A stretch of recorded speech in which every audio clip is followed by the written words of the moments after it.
I've seen a lot of people demand justice in my years on the gate. Grown men, red in the face, shouting about being wronged. Lawyers with their letters.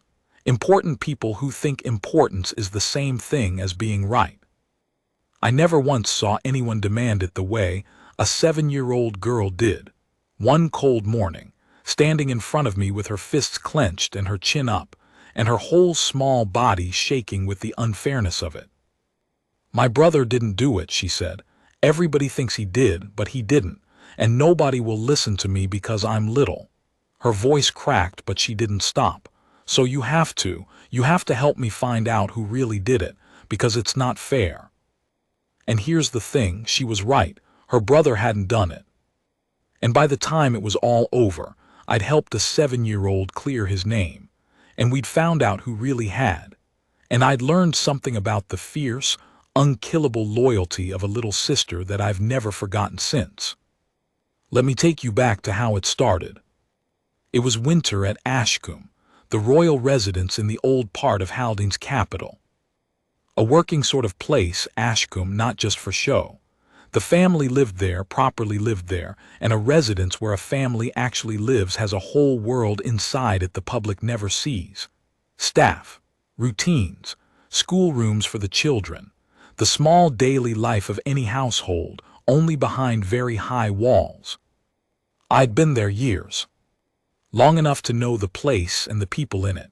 Long enough, certainly, to know the 2 royal children who were at the heart of what happened that winter. There was a boy, Prince Tobias, 10 years old, quiet, gentle, a bit dreamy, the sort of boy who'd rather be reading or drawing than anything else, who got overlooked a little because he didn't make a fuss, who was easy to like and easy, I'd come to learn, to blame. And there was his little sister, Princess Maren, 7, and Maren was the opposite of quiet, fierce, loud, watchful, with a sense of fairness in her the size of a cathedral. She adored her gentle older brother with the whole of her fierce little heart, worshipped him, followed him everywhere. And woe betide anyone who was unkind to Tobias in front of Maren, because she'd come at them like a small furious storm. That winter something happened, and the gentle brother got the blame, and the fierce little sister would not let it stand. Here's what happened, as near as I ever pieced it together. There was a thing in that house that mattered, an heirloom, a small, old, precious thing that belonged to the family, kept in a particular room of great sentimental value. I won't go into exactly what. It doesn't matter, and some of it stays the family's. What matters is that one morning it was found broken, smashed. An accident, by the look of it, knocked off its place, shattered on the floor, but a bad one, a real loss. The kind of thing that can't be replaced, and that grieved the family deeply. And the question was, who? And the answer, very quickly, the easy answer, the answer the household landed on almost before anyone had thought about it, was Tobias. Because Tobias had been near that room. Because Tobias was dreamy and clumsy-seeming, and the sort of boy these things stick to. Because someone said they'd seen him thereabouts.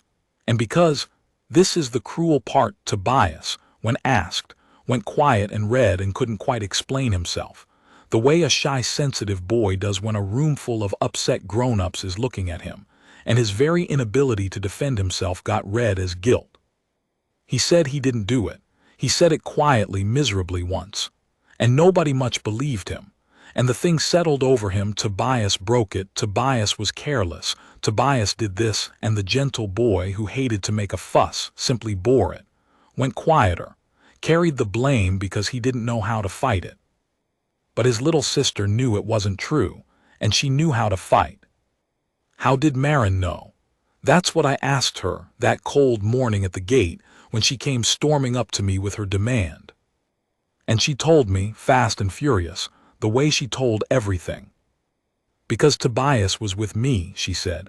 The whole time, we were in the garden, he was showing me the frost on the spider webs. He couldn't have broken it because he was in the garden with me, and I told them, and they said, "That's nice, dear," and didn't even listen because I'm 7 and they think I'm just sticking up for him. Her eyes were blazing. But I'm not just sticking up for him. I'm telling the truth. He was with me. I know he didn't do it. And nobody will believe a little kid." And there it was, the whole tragedy of being small. She had the truth. She was the alibi, the actual witness, the one person who knew for certain where Tobias had been, and not one grown-up would take it seriously, because it came out of a 7-year-old who obviously adored her brother. Of course she'd say he was innocent. She's his sister. Pat the head, that's nice dear, move on. She'd been dismissed. The truth-teller dismissed because of her age and her love, the two things that should have made her more believed, not less. So she'd come to me, the guard, because in her mind, the same as the little girl with the $5, the same as so many of them, the guard was the one who was supposed to make things right, the protector out of the storybook. She couldn't get a grown-up in the house to listen, so she'd come outside to the man in the tall hat, and she demanded I help her hunt down the truth. Now I want to be honest about my position, because it matters. I'm a guard. I'm not an investigator. I've no business poking into the family's private affairs, no authority to question anyone, no standing at all. The sensible thing, the correct thing, by every rule of my post, would have been to gently tell Maren that I couldn't help, that she should talk to her parents and send her back inside. But I looked at that small, fierce face, shaking with the injustice of it, and I thought about the gentle boy carrying a blame that wasn't his because he was too shy to fight it, and I thought somebody in this should be on the children's side. Somebody should take the 7-year-old seriously, because she wasn't being hysterical. She was being logical. She had an alibi for her brother and a certainty that someone else had done it, and the only thing wrong with her case was the age of the person making it. So I didn't send her back inside. I crouched down to her level at the gate, and I said the words that started the whole thing. "All right, tell me everything from the beginning. If Tobias didn't do it, then somebody else did, so let's think about who." And her face, the relief in it, the fierce gratitude of a child who has finally found one grown-up willing to take her seriously. I'll remember that face the rest of my life. And that's where I have to leave the first part. Because I didn't have any power. I couldn't question staff or search rooms or do any of the things a real investigation needs. What I had was a post by the gate, a good pair of eyes, 20 years of watching a household and knowing its rhythms, and a fierce, observant 7-year-old who'd seen far more than anyone gave her credit for, and who now had someone to tell it to. And between the two of us, the guard who watched the house from outside and the little girl who watched it from within, we were going to do the thing the grown-ups couldn't be bothered to do. We were going to find out who really broke that heirloom, and clear a gentle boy's name, and give a fierce little sister the one thing she demanded: justice for her brother. It started with a question Maren had never been asked, because no one had listened long enough to ask it. Who else was near that room that morning?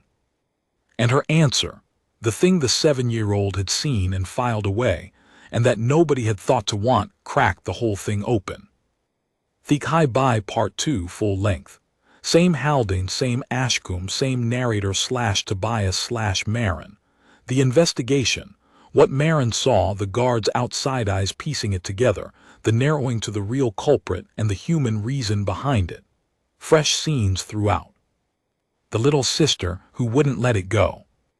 A story of the kingdom of Haldane. Part 2 of 3. Who else was near that room that morning? I asked it crouched down at the gate at Maren's level, and I watched her think, really think, the way that fierce, watchful child thought about everything, her brow nodding up. And then she started talking. And I learned in the next 10 minutes that a 7-year-old who loves her brother and has nothing else to do but watch the goings-on of a great house had seen far, far more than any of the busy grown-ups, because she'd been paying attention in a way they hadn't. There was the new man, she said, Mr. Coyle. He does the fixing, the bits that break. A handyman I worked out, recently taken on. He was in the corridor by that room. I saw him. He had his bag of tools and he was in there a long time before breakfast. "All right," I said, "who else?" "And Lottie," she said, Lottie being a young housemaid, I gathered. "She does the dusting in the mornings. She was cross that day. She slammed a door. I heard her." "Good, who else?" Marin thought hard. "And Mrs. Penhall came to look at the room after when it was already broken, and she was the one who said it must have been Tobias. Mrs. Penhall, a senior member of the household staff, someone with weight, someone whose word carried. She said it really fast," Marin added, frowning. "Like she already knew. Before anyone even asked Tobias anything, she said it was him."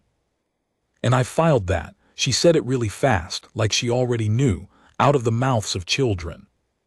Now, here's the thing about being a guard, the thing I'd learned over 20 years, and that turned out to be useful for exactly this. I watch the house from outside.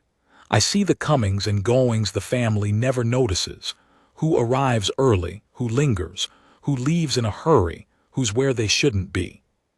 The families inside, living their lives, trusting the household around them. I'm outside, watching it all flow past the railings like a river, and I remember it. And once Marin gave me her names, my own memory started handing things back.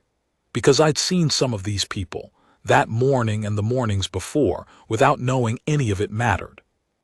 Mr. Coyle, the new handyman, I'd seen him arrive that morning. And I'd noticed him, the way you notice a new face, and there'd been something about him I hadn't liked, though I couldn't have said what at the time. A nervousness. He'd come in jumpy and he'd left jumpier.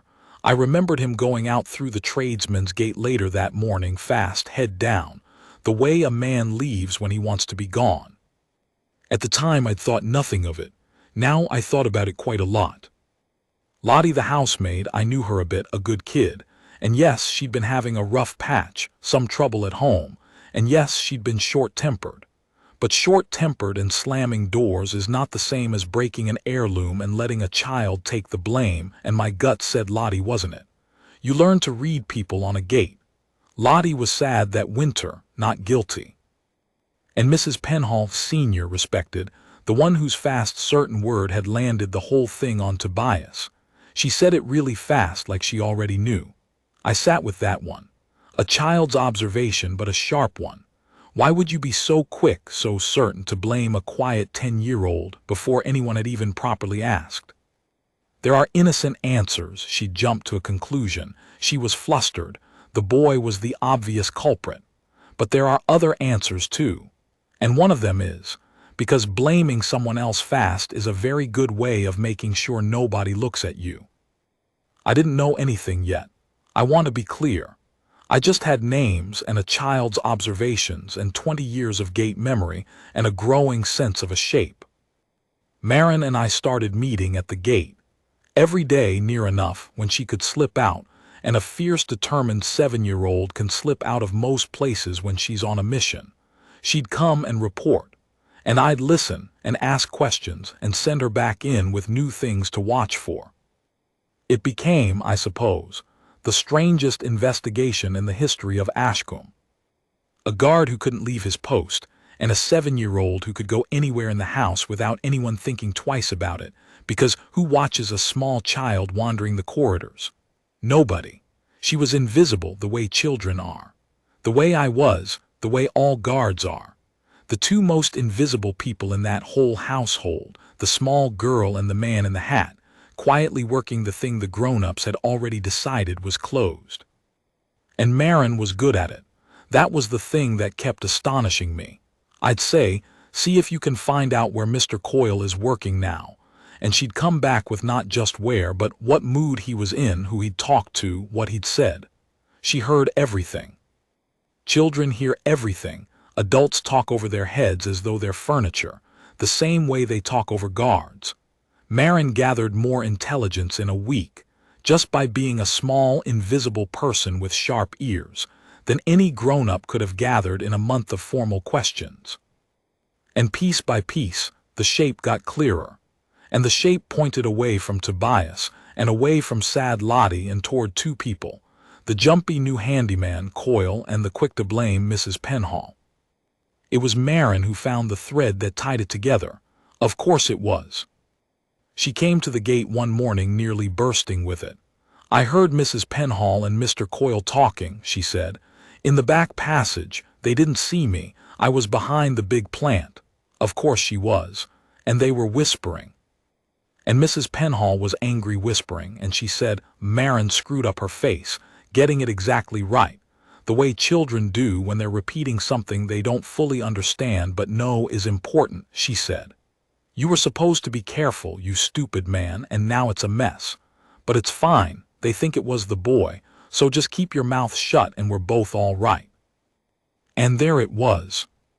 They think it was the boy, so keep your mouth shut and we're both all right. I'm no detective, but you didn't need to be with that. The shape snapped into focus all at once. Coyle, the handyman, had broken the heirloom, an accident, almost certainly, clumsiness, knocked it doing some bit of work he shouldn't have been doing or wasn't careful enough about. And Mrs. Penhall, for whatever reason, and I'd learned the reason, Mrs. Penhall had a stake in protecting Coyle. So when it broke, instead of owning it, she'd moved fast. She'd been the first voice in the room, the senior voice, the certain voice, and she'd pointed it straight at the easiest target in the house, the quiet, shy, fuss-hating 10-year-old who'd happened to be nearby and wouldn't fight back. And it had stuck because she'd made it stick, because a respected senior word lands hard and a frightened boy's mumbled denial doesn't. She'd thrown a child under the wheels to cover a grown man's mistake, and it had worked. It had completely worked. Tobias was carrying it, the gentle boy, and the household had moved on, and Coyle and Penhall were, as she'd said, both all right. Except a 7-year-old behind a plant pot had heard every word. Now I had a problem, and it was a real one. I had the truth, but I had it second-hand from a 7-year-old, reporting a whispered conversation she'd overheard from behind a plant. That's not evidence. That's a child's word, the very thing the whole household had already shown it would dismiss. If Marin marched in and announced she'd heard Mrs. Penhall confess, it'd be "That's nice, dear" all over again. Worse even, they'd think she'd made it up, gotten carried away, invented a story to save her brother. And Penhall, senior and trusted and clever, would deny it flat and look wounded, and the 7-year-old would look like a child telling tales. We had the truth, and no way to make anyone believe it. Same problem we'd started with. Same problem the truth always has when it lives in a small, invisible person. So I had to think, and what I came up with wasn't clever exactly, it was just patient, the thing a guard is good at. I told Marin, "Don't say a word yet. Don't accuse anyone. We need them to say it again, to say it where a grown-up who will be believed can hear it. We need to stop being the only witnesses." Because here's what I'd understood from 20 years of watching people. The guilty ones who have gotten away with it always talk about it again. They can't help it. They check in with each other. They reassure each other. "We're all right, aren't we? Nobody suspects. Keep quiet." The very thing Marin had overheard, they do again. Because frightened guilty people circle back to the thing they're frightened of like a tongue to a sore tooth. We just had to make sure that the next time they circled back to it, someone else was listening. Someone the household couldn't wave away. And there was one more thing I'd learned that made me think we could do it. The reason behind it. The why of Mrs. Penhall. It came out in bits from Marin's gathering and my own gate watching. Coyle, the handyman, he wasn't a stranger to Penhall. He was kin. A nephew or a cousin's son, something like that family.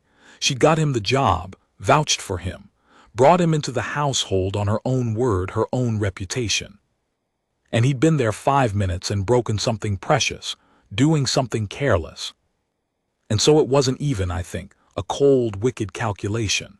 It was something more human and more sad. Penhall had stuck her neck out for her useless nephew, and he'd let her down badly, fast, and in the panic of the moment, the heirloom shattered on the floor, her own judgment about to be called into question, her nephew about to be sacked and shamed. She'd done the cowardly, terrible, human thing. She'd protected her own. She'd thrown the blame at a child to save her family and her face. Probably told herself it didn't matter much, it's just the boy, he'll get a telling off. It's not the end of the world for him, and it would be the end of the world for us.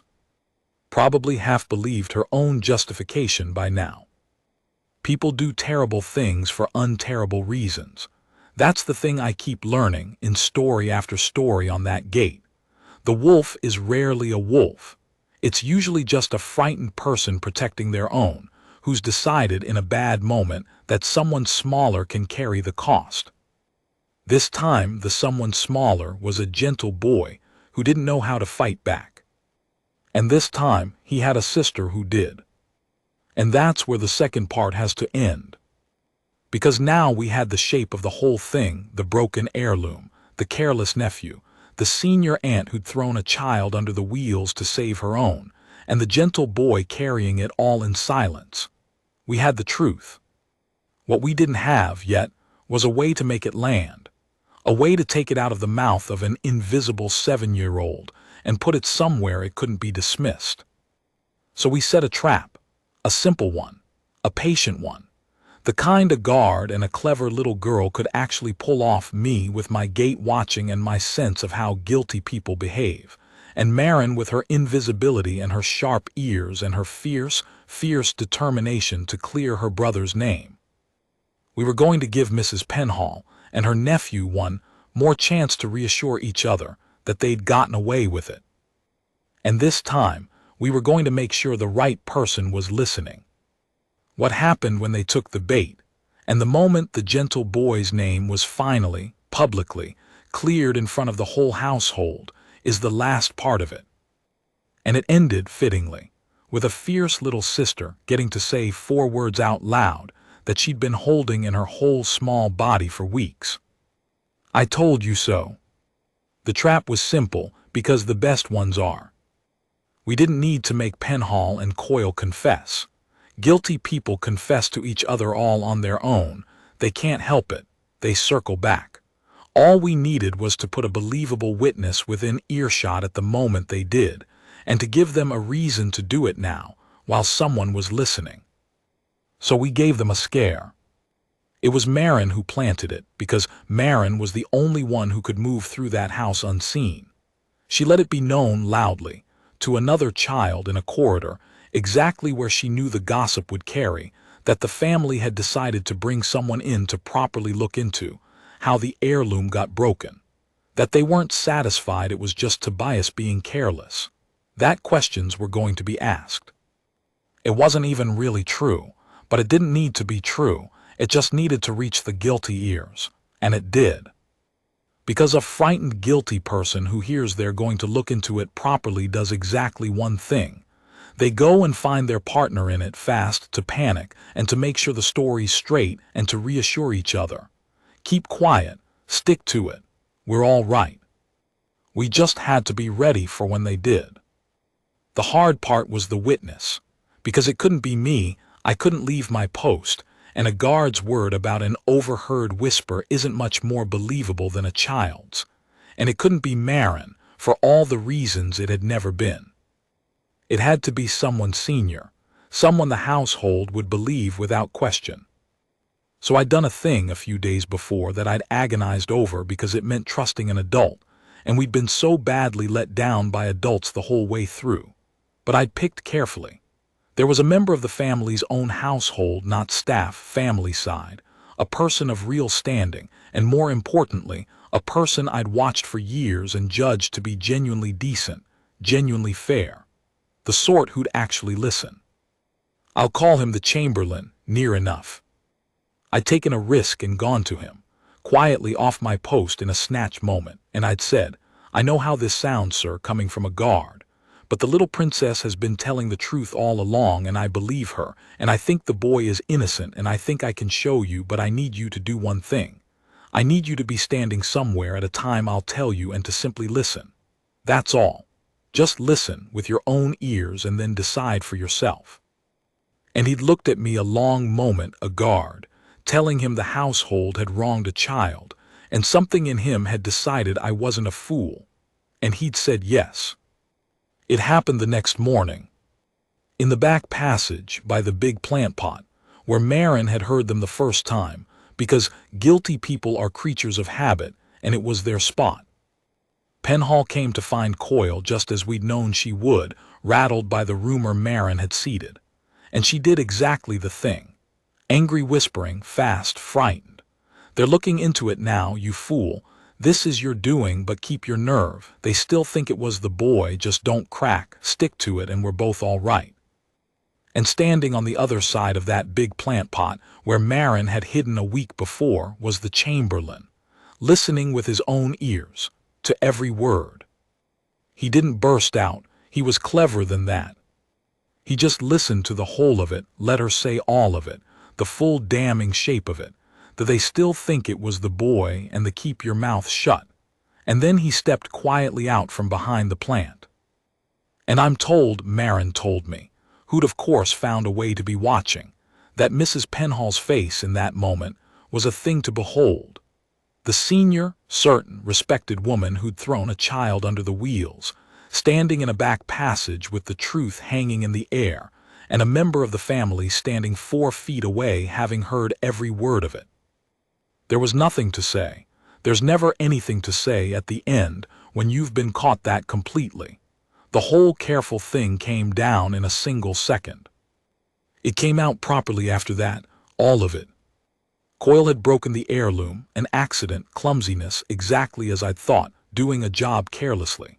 And Penhall, his aunt who'd vouched for him and brought him in on her own word, had panicked when it shattered and had thrown the blame at Tobias to save her nephew and her own judgment. And then she'd held the lie in place, day after day, watching a gentle 10-year-old carry the shame of it, and told herself it didn't matter much. It mattered enormously, and now it was undone. The handling of it after was more merciful than I'd expected, and I was glad of that in the end, the way I'd been glad before about other wrongdoers who turned out to be sad rather than wicked. Coil was let go, of course. You can't keep a man who broke something precious and lied about it. But it was the accident that lost him the job, more than anything. Clumsiness isn't a crime.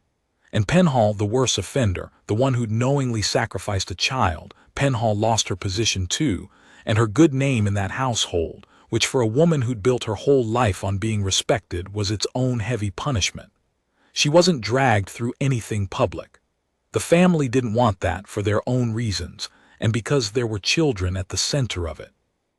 But she was gone, and she was disgraced where it counted, and the gentle boy was cleared. People do terrible things for unterrible reasons. She protected her own and thrown a child to the wolves to do it. And she'd lost everything she was protecting in the end, because a 7-year-old behind a plant pot wouldn't let it go. But the part that mattered, the part this whole thing had always been for, was Tobias. They cleared his name properly, publicly within the household, which mattered because the blame had been public, and a thing that's taken from you in front of everyone has to be given back in front of everyone, or it never fully heals. The family made sure the whole household knew. The boy hadn't done it. He'd been wronged. He'd carried something that wasn't his to carry in silence because he was too gentle to fight, and it had been a wrong done to him, and they were sorry for it.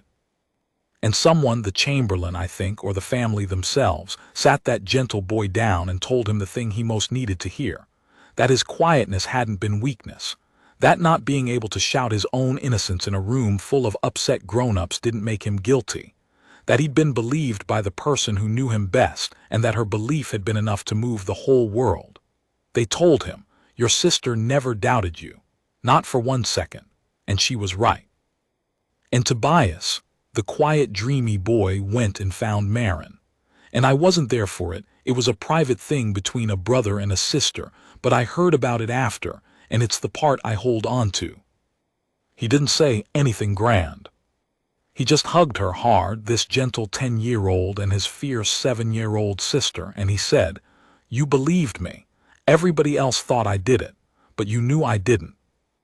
And Marin, who'd held it in her whole small body for weeks, the certainty, the fury, the "I told you so," Marin didn't even say "I told you so" in the end. That's the thing that gets me. She'd earned it more than anyone has ever earned those 4 words. And when the moment came, she didn't crow, didn't gloat, didn't rub a single nose in it. She just hugged her brother back and said, "Of course I knew. You're my brother, I'll always know." She did come and tell me I told you so, mind. The fierce little Justice came marching up to the gate the next morning, chin up, glowing, and announced, "I told you he didn't do it. I told you and I told them, and nobody believed me, and I was right." "You were right," I agreed. "You were right the whole time, about everything, and you never gave up, even when not one grown-up in that whole house would listen to you." "Because it wasn't fair," she said, as if that explained the entire universe. And I suppose it does. "You know what you did," I said to her. "You did the thing that's hardest in the whole world.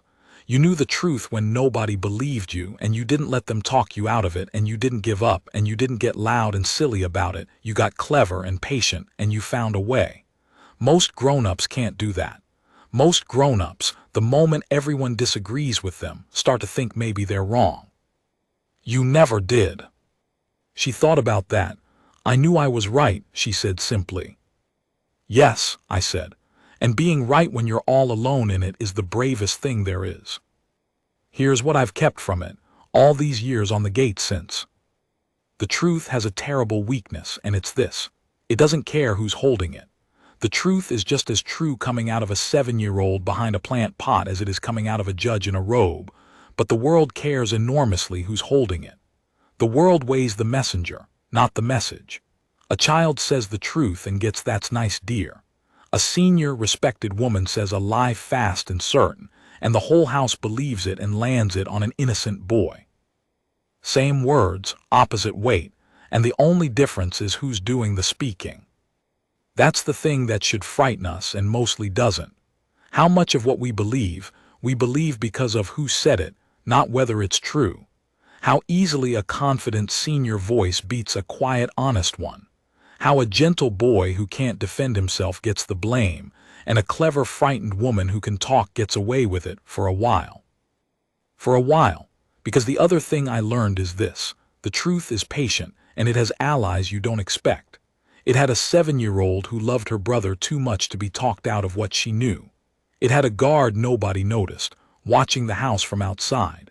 The two most easily dismissed people in the whole household, the child and the man in the hat, turned out to be the two who saw clearest and wouldn't let go. Because nobody watches the watchers. Nobody guards against the people they've decided don't matter. Sometimes that's exactly who the truth needs. Maren and Tobias grew up, they do. Tobias stayed gentle but a little less afraid, I think, a little surer that being quiet didn't mean being weak, that his sister's fierce belief had taught him something about his own worth.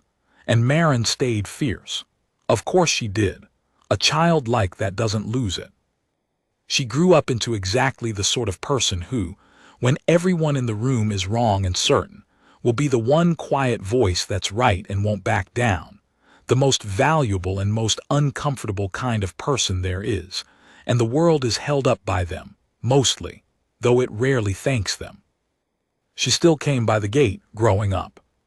And once, years on, nearly grown, she stopped and said, "Do you remember when everyone thought Tobias broke the heirloom?" "I remember." "He didn't, you know," she said, with a grin, still settling it, still on the case all these years later. "I know," I said. "You proved it. You were the only one who never doubted him." "Somebody has to believe people," she said with a little shrug, "especially when nobody else will, especially the quiet ones who can't shout for themselves." And she looked at me, this girl who'd been 7 and furious at my gate, now nearly a woman. "You believed me," she added, "when I was little and nobody else would. So I suppose you know." And then she waved and went on into the house, and left me standing on my post, thinking that a 7-year-old had understood, all those years ago, the whole of the thing. Believe the quiet ones who can't shout for themselves. Believe the truth even when it comes wrapped in someone the world has decided doesn't matter, a child, a guard, anyone small and unheard. And when you're the one who's right and all alone in it, don't you dare let them talk you out of what you know. Be like the little sister who wouldn't let it go.